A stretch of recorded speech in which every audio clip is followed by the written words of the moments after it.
What up, y'all? This is your boy, Mr. Downtown Ray Mello. You're listening to the Entertainment Report on iHeartRadio, live from Dubai for Wednesday, September 9th, 2015, delivering some major stories and trends going on in the world of entertainment and beyond. You can follow the show on Facebook or on Twitter, facebook.com/The Entertainment Report with Ray Mello, that's RAYMELO, or on Twitter at The Enter Report. You can listen to the show anytime you want on iHeartRadio. Just go to iHeart.com or your iHeart cell phone app, search for The Entertainment Report, and it'll take you to the page.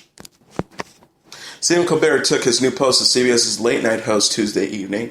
The Comedy Central former Colbert Report anchor opened the late-night show by running to the stage with a standing ovation from the audience and an upbeat number from the band.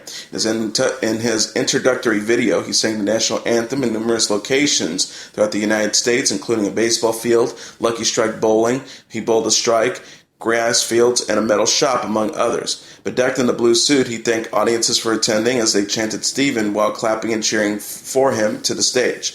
He joked, "If I knew we were going to do that, I would have come out here months ago. I am so excited to be here right now. I am excited to be at home 6 hours from now watching this on TV." He continued with a quip about the recent Ashley Madison hack. "I began to search for the real Stephen Colbert. I just hope I don't find him on Ashley Madison." He told fans that he is a first-generation Letterman fan, and for the record, I am not replacing David Letterman. We will try to honor his achievement. Jimmy Fallon also chimed in to the Colbert's show with a video clip. "Have a great show, buddy. See you in the locker room." CBS's Leslie Moonves sat in the audience in the chair with the lever that had The Mentalist on one side and Late Show on the other, and teased that he would switch shows depending on Colbert's hosting abilities. As Colbert showed off his new studio featuring various memorabilia, including the Captain America shield he brandished at the end of the Colbert Report, he pointed out it occurs a mullet. Colbert explained that as a mullet started to grow in exchange for getting the show, he made a vow to an evil entity whose full name he says he couldn't say because then the being would appear and feast on the bloods of the innocent, which he says he's saving for sweeps. And the deal means that he must make certain regrettable compromises. As we were soon discovered, as the growling continued, such compromises, including plugging Sabra Hummus, to which Colbert gave 2 quick shout-outs, he proceeded to joke about the presidential candidates. He showed a photo of Trump, Bush, and Hillary Clinton. He proceeded to joke about the presidential candidates. "Even though I have Jeb Bush on the show later tonight, I will be covering all the presidential candidates." Donald Trump is at it again, he said, referencing to a recent video about Trump's comments on Nabisco and the company's manufacturing plant move. Donald Trump is swearing off Oreos.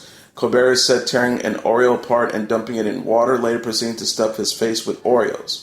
"That's the only Trump story I'll be treating myself to tonight. Well, maybe just one more," he said, addressing Trump's comments about a border wall between Mexico and the United States. George Clooney then took the stage as the show's first guest and said to Colbert, "Big night, big show," before wiping off Colbert's face with a napkin that had Oreo cookies on it.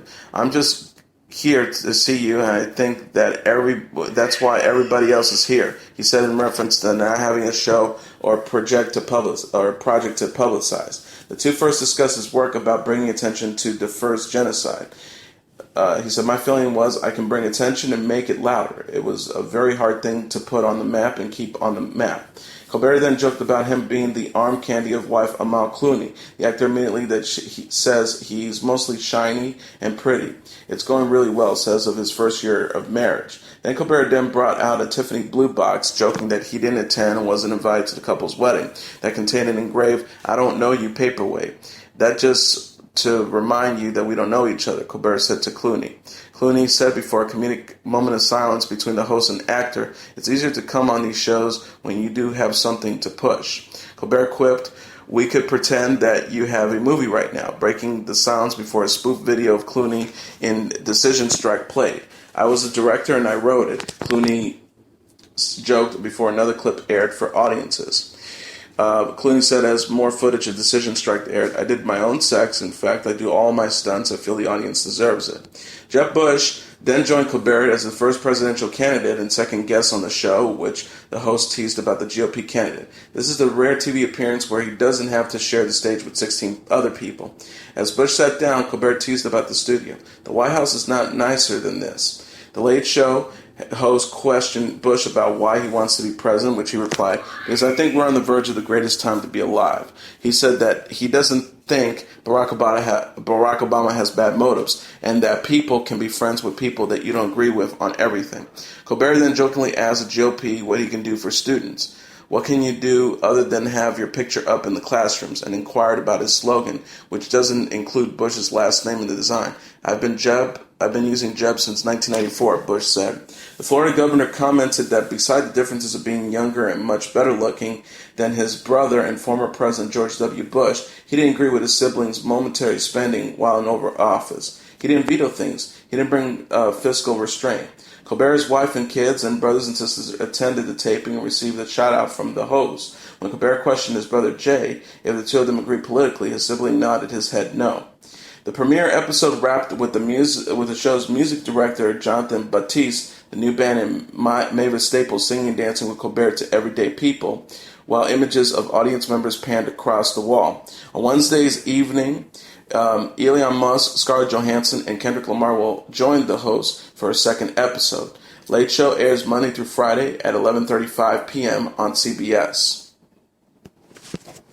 Controversial Kentucky clerk Kim Davis, who was held in contempt of court for refusing to issue same-sex marriage license, has caught America's attention and already become the butt of late-night jokes. Jimmy Kimmel said during his opening monologue, Kim Davis, that county clerk in Kentucky who went to jail because he refused to issue same-sex marriage license, got out of jail today. That's right, she came out to the tune of Eye of the Tiger. He joked that's the kind of intro you get before you fight The Undertaker at WWE SummerSlam. I guess you were looking for a song no gay person has ever danced to, and Eye of the Tiger fits the bill. Davis was greeted by a cheering crowd when she emerged to the Rocky III song and planned to return work at Rowan County, Kentucky this week and won't resign from her post, CNN reported. Kimmel continued, referring to her own past. Mrs. Davis says she believes strongly in the sanctity of marriage, so much so she's been married 4 times to 3 different men. Mike Huckabee and Ted Cruz were both on hand to offer their support, plus they heard there might be cameras there. Frankie Sullivan, Survivor frontman who got an Oscar nomination for the 1982 hit, isn't a fan of either Huckabee or Davis exploiting the song. He wrote on Facebook, "No, we did not grant Kim Davis any rights to use my tune, The Eye of the Tiger. I would not grant her the right to use Charmin. Come on, Mike, you are not the Donald, but you can do better than that." As for Kimmel, he added, "I don't understand what this woman's point even is. If you don't feel comfortable letting gay people get married, that's okay. Just quit. This was a Supreme Court decision. She's a government worker. That is like refusing to issue driver's license because you're Amish. I'm sorry, but I believe in buggies and buggies alone." Jimmy Kimmel Live airs at 11:35 p.m. on ABC. The driver of the Walmart truck involved in the June 2014 crash that left actor-comedian Tracy Morgan seriously injured and another man dead wants the charges against him dismissed. Kevin Roper, who the National Transportation Safety Board found responsible for the crash, has filed for dismissal of the charges of assault by auto and death by auto, according to legal documents obtained by the Wrap on Tuesday. Roper previously pleaded not guilty to both charges. A date for the motion to dismiss has not been set, Roper's attorney David J. Glassman told the Wrap. His legal team is currently evaluating whether to seek sanctions in the New Jersey Federal District Court for violating the court order sealing the terms of the settlement with Walmart, claiming that this is the second violation of its kind. Investigators concluded last month that Roper from Clayton County, Georgia, had been awake for 28 hours prior to the accident. They also said that Roper was traveling at 65 miles per hour prior to the accident and could have prevented the crash if he had been driving 45 miles per hour, the speed limit where the crash occurred. Roper's truck was traveling between 47 and 53 miles per hour when it collided with the limo, investigators said. In the documents filed at Middlesex County Superior Court in New Jersey, Roper claimed that he won't get a fair trial or impartial jury because of the extensive national media coverage surrounding the incident. Morgan, 46, settled a lawsuit against Walmart in May. The conditions of the settlement were confidential. Nick Gordon, the boyfriend of Bobby Christina Brown, denies causing the death of Whitney Houston and Bobby Brown's daughter in court papers filed Tuesday, People magazine reports. Gordon believed has been slapped with the $10 million lawsuit by Belinda C. Hargrove, Brown's court-appointed conservator, who claims that Gordon gave Bobby Christina a toxic cocktail, rendering her unconscious, and then putting her face in the tub of cold water on January 31st, the day that Brown was found unresponsive in the bathtub of her Georgia home. After fighting for her life for 6 months, Brown, who was placed in a medically induced coma, died July 26. According to Hargrove's complaint, Brown arrived home at 6 a.m. on the morning of January 31st, 2015, after partying all night on a cocaine and drinking binge, and grew angry after reviewing camera footage. After accusing Brown of being unfaithful, the lawsuit claims Gordon called her a whore and a bitch. Hargrove also claims that Gordon was physically abusive to Brown and improperly funneled Brown's money into his account. In Tuesday's response to the lawsuit, Hargrove denies the vast majority of the claims made in Hargrove's complaint, including that he gave her a toxic cocktail. The answer to the complaint does not allow that Gordon and Brown had an argument after Gordon returned home and reviewed video footage. The answer also says that Gordon unsuccessfully tried to perform CPR on Brown. Gordon's attorneys, Joe Hibachi and Jose Baez, have slammed Hargrove's lawsuit as slanderous and meritless, adding Nick has been heartbroken and distraught over the loss of his love and is shameful that such baseless allegations have been presented publicly. Christopher Nolan's next film will hit theaters July 21st, 2017. The Interstellar director is making the movie for Warner Bros., his longtime partner. The studio holds worldwide rights to the project. In keeping with the director's wishes, plot details are being kept top secret. The first news of the film came when Warner's dated late Monday. Nolan's next outing opens opposite Universal's Pitch Perfect 3 and an untitled animated film for Fox. In terms of nearby tentpoles, it will open 1 week after the next installment in Fox's Planet of the Apes franchise and a week before Sony and Marvel's untitled Spider-Man. Last year, Interstellar, the British director's ambitious space epic, grossed $675 million at the global box office. Paramount and Warner's teamed on the event title, with Paramount handling domestic distribution and Warner's international. Together, Nolan and Warner's have made the blockbuster Dark Knight trilogies, which revived the marquee Batman film franchise. Nolan serves as an executive producer on Zack Snyder's upcoming Batman vs. Superman Dawn of Justice, which opens on March 25th, 2016. Amid Aretha Franklin's legal efforts to block distribution of the documentary Amazing Grace, the Toronto Film Festival screening of the film has been canceled, the festival confirmed on Tuesday. The festival representative told The Hollywood Reporter in a statement, "We are extremely disappointed that Toronto audiences will not be able to see this extraordinary piece of art. The footage in the film is truly a cinematic treasure of 20th century music, and we hope global audiences will have the opportunity to experience this film once a resolution is found. It was the producer's decision to withdraw the film," added the festival. The documentary's planned September 12th screening will be replaced by Northern Soul, Elaine Constantine's drama about soul music in the UK in the 1970s. The September 10th screening has been canceled, and the festival organizers have not confirmed what will happen during the time slot of the September 20th screening. Festival goers can exchange tickets for the screening for other tickets of equal or lesser value, including the use of September 12th tickets for the Northern Soul screening. The cancellation comes after the singer received an emergency injunction against the film screening at the Telluride Film Festival over the weekend. The singer filed papers Thursday alleging the Sidney Pollack film, which was shot in 1972 but not restored until recently, improperly used her name and likeness and required her consent for distribution. In a hearing Friday, Denver federal judge John Kane granted the singer's temporary injunction, blocking distribution of the film for 14 days. In a statement following the ruling, Franklin said justice, respect, and what is right prevailed, and one's right to own their own self-image. Michael Fassbender is in talks to star in The Snowman, the adaptation of the Norwegian crime writer Joe Nesbo's novel. The Universal working title film centers on the detective named Harry Hole, who investigates the disappearance of a young boy's mother. All that is left of her is the pink scarf her son gave her for Christmas, which is now wrapped around the snowman that mysteriously appeared in the front yard. As he digs deeper into the case, he comes to realize he may be tracking Norway's first official serial killer. The Snowman, released in 2007, is the seventh book in Nesbo's Harry Hole crime series. The series follows the Norwegian detective, who is known for his brilliance and his unorthodox methods as he solved crimes around Oslo. Tinker Tailor Soldier spy helm Thomas Alfredson, who also directed the Let the Right One In, is attached to direct the film. Tim Bavian and Eric Fendler of Working Title will produce. When Working Title first optioned the book years ago, it was planned as a possible crime franchise centered around Harry Hole. Martin Scorsese was attached to direct in 2011. Fassbender has a slew of upcoming films, including Danny Boyle's Steve Jobs, which premiered to much acclaim at Telluride, Macbeth, which debuts in Cannes, Fox's X-Men Apocalypse for 2016, and a video game adaptation, Assassin's Creed. The actor whose previous films include Shane, 12 Years of Slave, Prometheus, and Frank is represented by CAA and Troika in the UK. MTV is expanding its roster of female-driven fare. Viacom's MTV has picked up a hidden camera unscripted show from Girl Code alums, including Nicole Breyer, who is also attached to star in one of the 3 new scripted comedies pilots, the Hollywood Reporter has learned.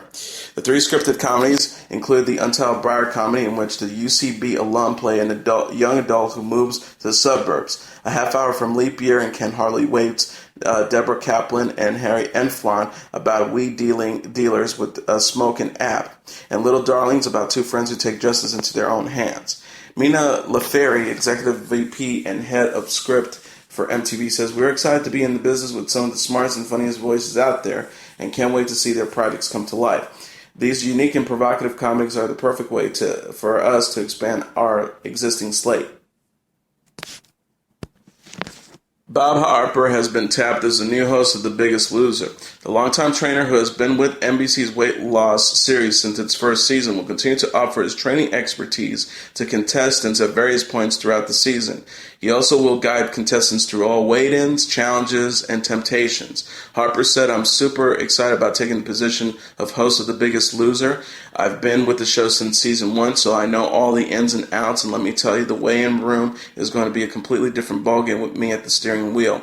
Also returning for season 17 are Dovette Quince and Jennifer Wilderstorm, training 8 teams of 2 contestants in the show's return to team versus team competition. The 16 contestants will be trained by Quince, who's returning to the show for his 6th season, and Wilderstorm, who's back for her 2nd season. The new season of The Biggest Loser begins production in September.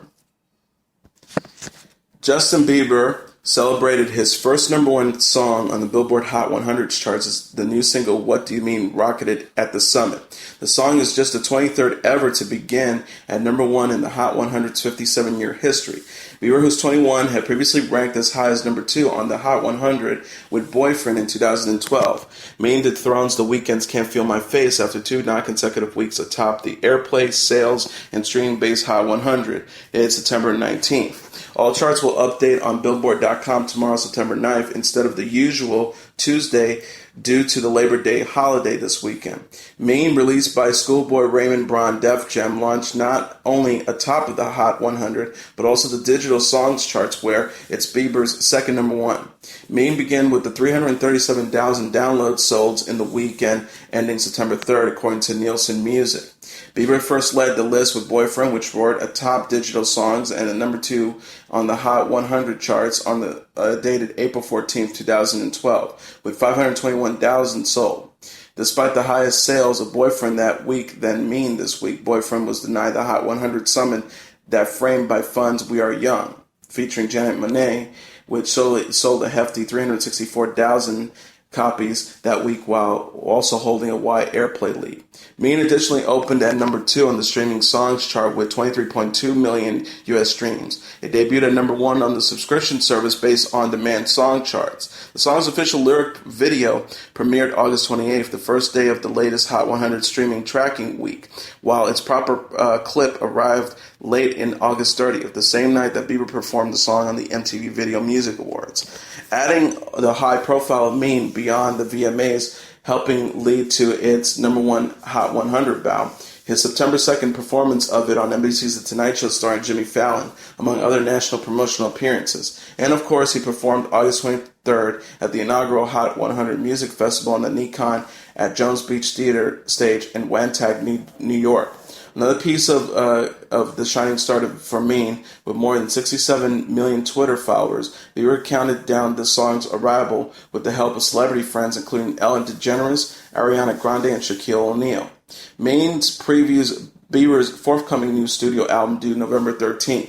Scooter Braun, Bieber's manager and owner of Schoolboy Records and Raymond Braun Media Group, says, "I'm happy to see Justin doing what he does best, music." Steve Bartels, Def Jam CEO, says, "I'm thrilled for Justin, who put so much heart, soul, and hard work into creating and launching this song. I'm also very proud of the way the Scooter Braun team and the Def Jam family came together to execute this effort with the vision and the goal of Justin's first ever Hot 100 chart topper.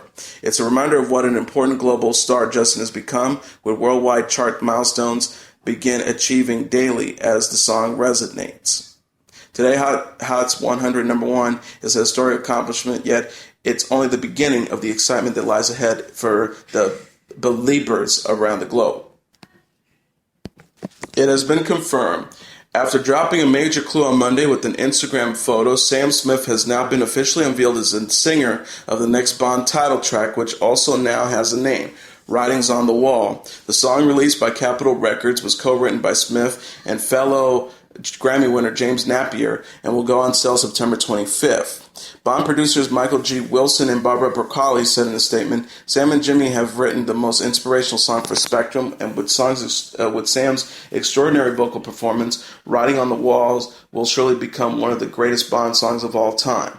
Smith said, "This is one of the highlights of my career. I am honored to finally announce that I will be singing the next Bond theme song. I am so excited to be part of this iconic British legacy and join an incredible lineup of some of my biggest musical inspirations. I hope you all enjoyed the song as much as I enjoyed making it."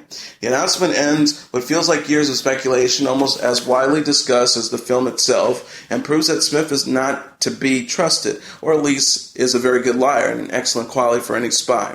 The singer has been in the long-running bookies' top choice to follow in the heels of Adele, who sang the theme for Skyfall, but asserted that it wasn't true, and even pointed the finger at Ellie Goulding, who had been another favorite alongside Ed Sheeran and basically any British singer with current international chart power. In July, Radiohead emerged as the late favorite when a British bookmaker canceled bets after an anonymous $23,000 wager on the band. Adding to the fire, Spectrum director Sam Mendes and current Bond Daniel Craig were both known to be Radiohead fans, with Craig even conducting an interview with lead singer Tom York for The Interview magazine in 2013. Smith now becomes the first British male solo artist to record the Bond theme since 1965. The announcement comes after an astonishing year for the artist that has seen him win 4 Grammy Awards and 3 Brits. On Monday, he broke the UK chart records with In the Lonely Hour, ranking up 67 consecutive weeks in the top 10, the highest ever for a debut album. Spectrum is due to be released in the UK simultaneously with its London world premiere on October 26 before hitting the US on November 6. And now let's look back at what happened on this date in entertainment history. On this day in 1939, audiences at the Fox Theater in Riverside, California get a surprise showing of Gone with the Wind, which the theater manager shows as the second feature. Producer David O. Selznick sat in the back and observed the audience reaction to his highly anticipated film. The movie was released a few months later.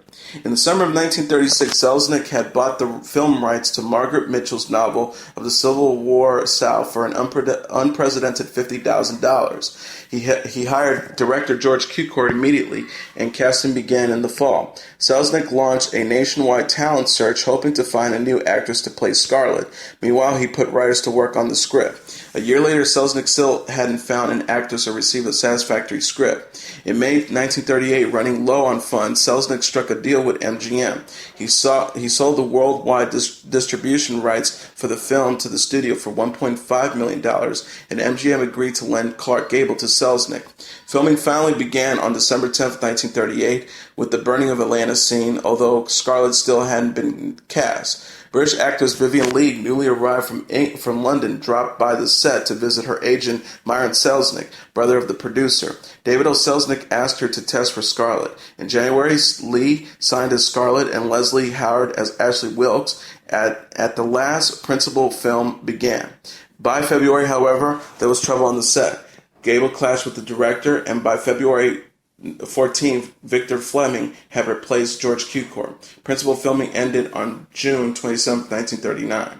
Gone with the Wind debuted in Atlanta on December 15, 1939, became an instant hit, breaking all box office records. The film was nominated more than a dozen Oscars and won 9, including Best Picture, Best Screenplay, Best Actress for Vivien Leigh, and Best Supporting Actress, which went to Hattie McDaniel, the first African-American actress to win the award. The movie was digitally restored and the sound remastered for its 1998 re-release by New Line Pictures. And that is your entertainment report for Wednesday, September 9th, 2015. I'm your host, Mr. Downtown Ray Mello. I'll be back tomorrow to deliver some major stories and trends going on in the world of entertainment and beyond. You can follow the show on Facebook or on Twitter, facebook.com/The Entertainment Report with Ray Mello. That's RAYMELO, or on Twitter at The Enter Report. You can listen to this episode or any previous episodes of The Entertainment Report anytime you want on iHeartRadio. Just go to iHeart.com or your iHeart cell phone app, search for The Entertainment Report, and it'll take you to the page. Good night, and God bless you all.